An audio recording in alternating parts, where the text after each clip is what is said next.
Lolo Enki TV.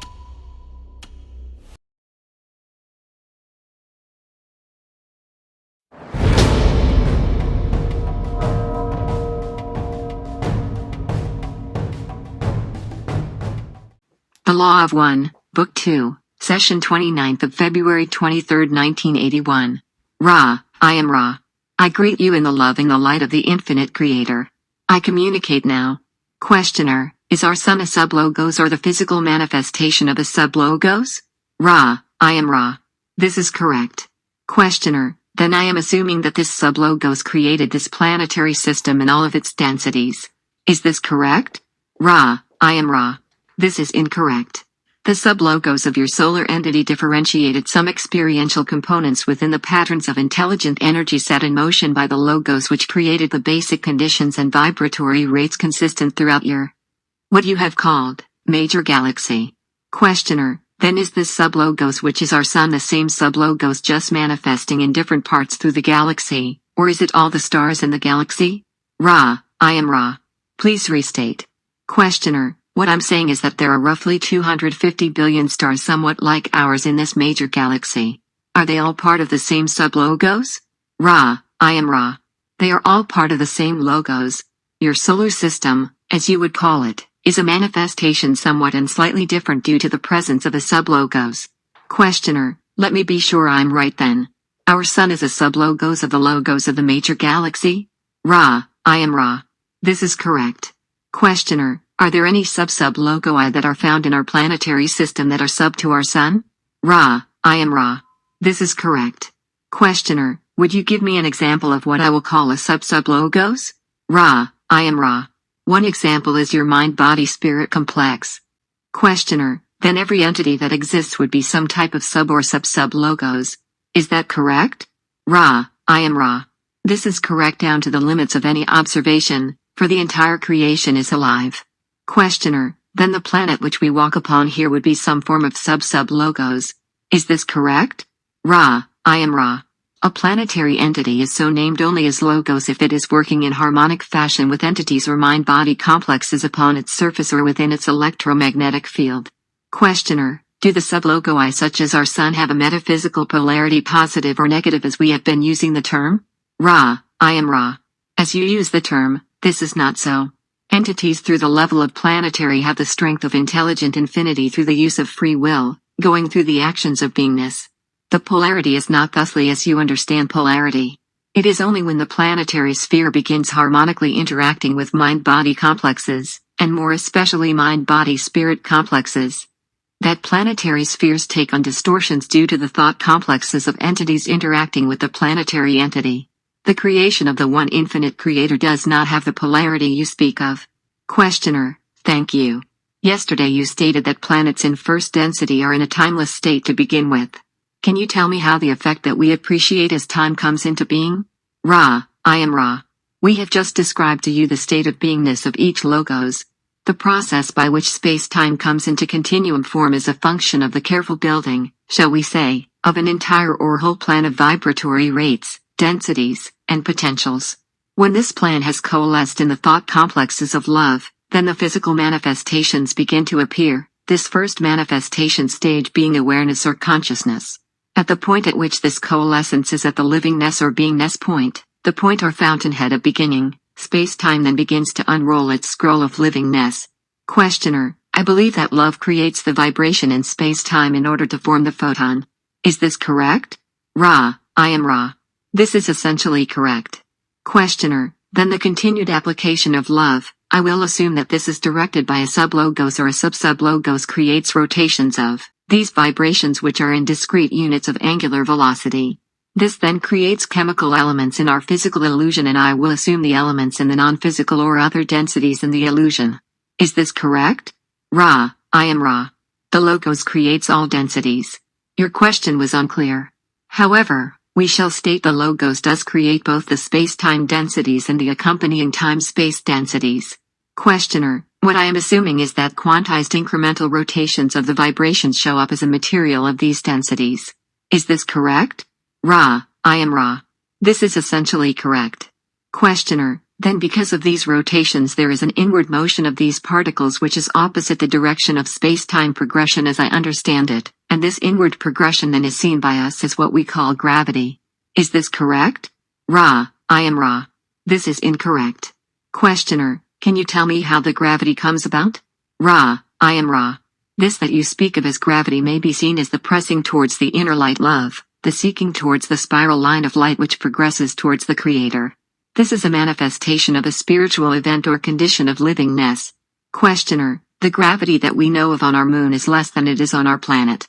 Is there a metaphysical principle behind this that you could explain? Ra, I am Ra. The metaphysical and physical are inseparable. Thus that of which you spoke which attempts to explain this phenomenon is able to, shall we say, calculate the gravitational force of most objects due to the various physical aspects such as what you know of as mass. However, we felt it was necessary to indicate the corresponding and equally important metaphysical nature of gravity. Questioner, I sometimes have difficulty in getting a foothold into what I am looking for. I am trying to seek out the metaphysical principles, you might say, behind our physical illusion.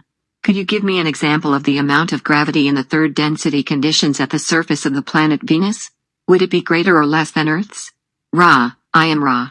The gravity, shall we say, the attractive force which we also describe as the pressing outward force towards the Creator is greater, spiritually upon the entity you call Venus due to the greater degree of success, shall we say, at seeking the Creator. This point only becomes important when you consider that when all of creation in its infinity has reached a spiritual gravitational mass of sufficient nature, the entire creation infinitely coalesces. The light seeking and finding its source and thusly ending the creation and beginning a new creation much as you considered the black hole, as you call it. With its conditions of infinitely great mass at the 0 point from which no light may be seen as it has been absorbed. Questioner, then the black hole would be a point at which the environmental material has succeeded in uniting with unity or with the Creator? Is this correct? Ra, I am Ra. The black hole which manifests third density is the physical complex manifestation of this spiritual or metaphysical state. This is correct. Questioner, then when our planet is fully into fourth density, will there be a greater gravity? Ra, I am Ra. There will be a greater spiritual gravity thus causing a denser illusion. Questioner, this denser illusion then I would assume increases gravitational acceleration above the 32 feet per second squared that we experience. Is this correct? Ra, I am Ra. Your entities do not have the instrumentation to measure spiritual gravity but only to observe a few of its extreme manifestations. Questioner, this I know, that we can't measure spiritual gravity, but I was just wondering if the physical effect could be measured as an increase in the gravitational constant? That was my question. Ra, I am Ra. The increase measurable by existing instrumentation would and will be statistical in nature only and not significant. Questioner, okay. As the creation is formed, as the atoms form as rotations of the vibration which is light, they coalesce in a certain manner sometimes. They produce a lattice structure which we call crystalline. I am guessing that because of the formation from intelligent energy of the precise crystalline structure that it is possible by some technique to tap intelligent energy and bring it into the physical illusion by working through the crystalline structure. Is this correct? Ra, I am Ra. This is correct only insofar as the crystalline physical structure is charged by a correspondingly crystallized or regularized or balanced mind-body-spirit complex. Questioner, I don't wish to get off on subjects of no importance, but it is difficult sometimes to see precisely in what direction to go. I would like to investigate a little bit more this idea of crystals, how they are used. I am assuming then from what you said that in order to use the crystal to tap intelligent energy, it is necessary to have a partially undistorted mind-body-spirit complex. Is this correct? Ra, I am Ra. This is specifically correct. Questioner, there must be a point at which the removal of distortion reaches the minimum for use of the crystal in tapping intelligent energy. Is this correct? Ra, I am Ra. This is correct only if it is understood, shall we say, that each mind-body-spirit complex has a unique such point. Questioner, can you tell me why each mind-body-spirit complex has this unique point of distortion reading? Ra, I am Ra. Each mind-body-spirit complex is a unique portion of the one Creator.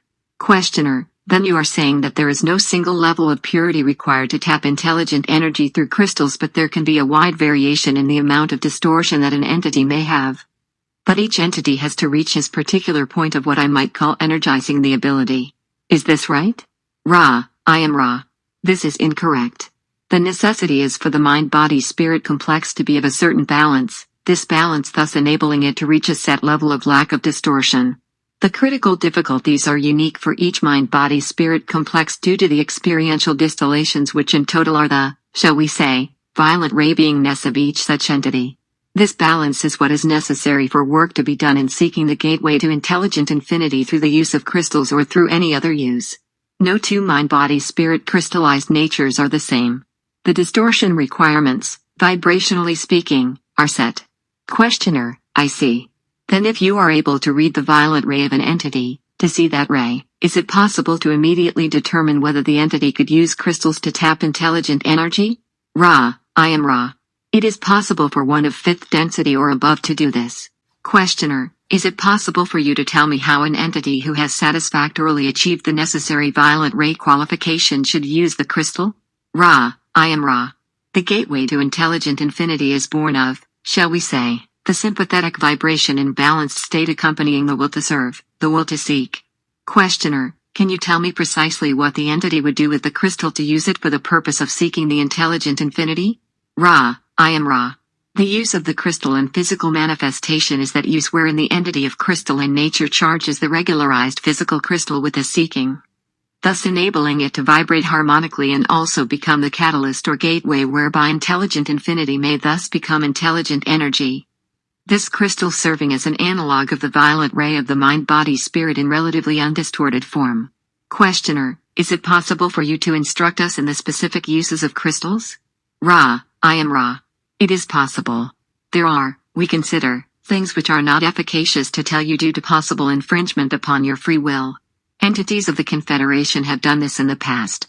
The uses of the crystal, as you know, include the uses for healing, for power, and even for the development of life forms. We feel that it is unwise to offer instruction at this time as your peoples have shown a tendency to use peaceful sources of power for disharmonious reasons. Questioner, is it possible for you to give me an example of various planetary developments in what I would call a metaphysical sense having to do with the development of consciousness and its polarities throughout the galaxy? In other words, I believe that some of these planets develop quite rapidly into higher density planets and some take longer times. Can you give me some idea of that development? Ra, I am Ra. This will be the final full query of this session. The particular logos of your major galaxy has used a large portion of its coalesced material to reflect the beingness of the Creator. In this way there is much of your galactic system which does not have the progression of which you speak but dwells spiritually as a portion of the logos. Of those entities upon which consciousness dwells there is, as you surmise, a variety of time-space periods during which the higher densities of experience are attained by consciousness. Is there any short query further before we close? Questioner, is there anything that we can do to make the instrument more comfortable or to improve the contact? Ra, I am Ra. You are conscientious. The entity is well aligned. I am Ra. I leave you now in the love and the light of the one infinite Creator. Go forth, therefore, rejoicing in the power and the peace of the one infinite Creator. Adonai. The Law of One, Book 2, Session 30. February 24, 1981. Ra, I am Ra. I greet you in the love and in the light of the one infinite Creator. We communicate now.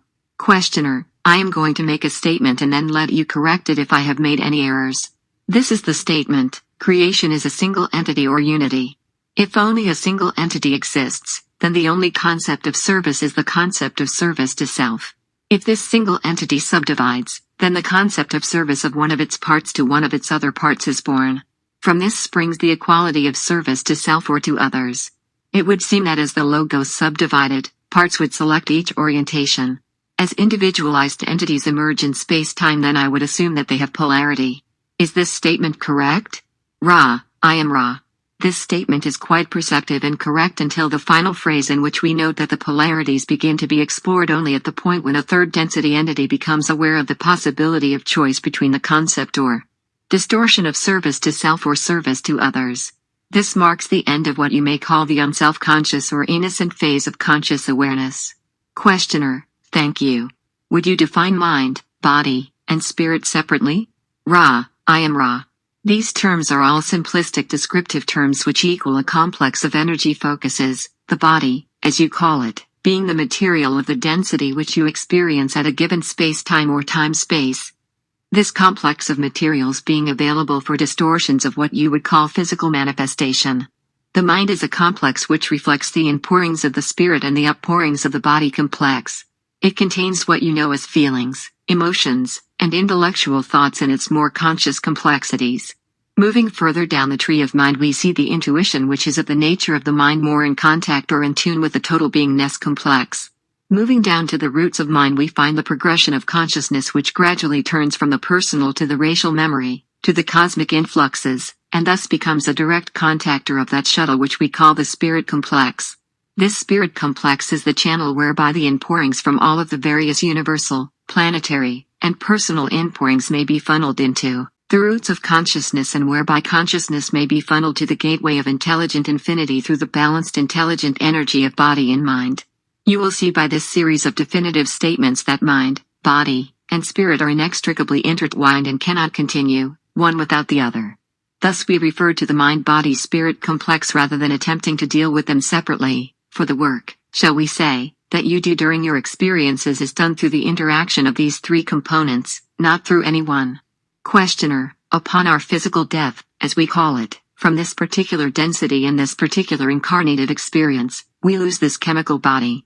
Immediately after the loss of this chemical body, do we maintain a different type of body? Is there still a mind-body-spirit complex at that point? Ra, I am Ra. This is correct. The mind-body-spirit complex is quite intact. The physical body complex you now associate with the term body being but manifestation of a more dense and intelligently informed and powerful body complex. Questioner, is there any loss to the mind or spirit after this transition which we call death, or any impairment of either because of the loss of this chemical body which we now have? Ra, I am Ra. In your terms, there is a great loss of mind complex due to the fact that much of the activity of the mental nature of which you are aware during the experience of this space-time continuum is as much of a surface illusion as is the chemical body complex.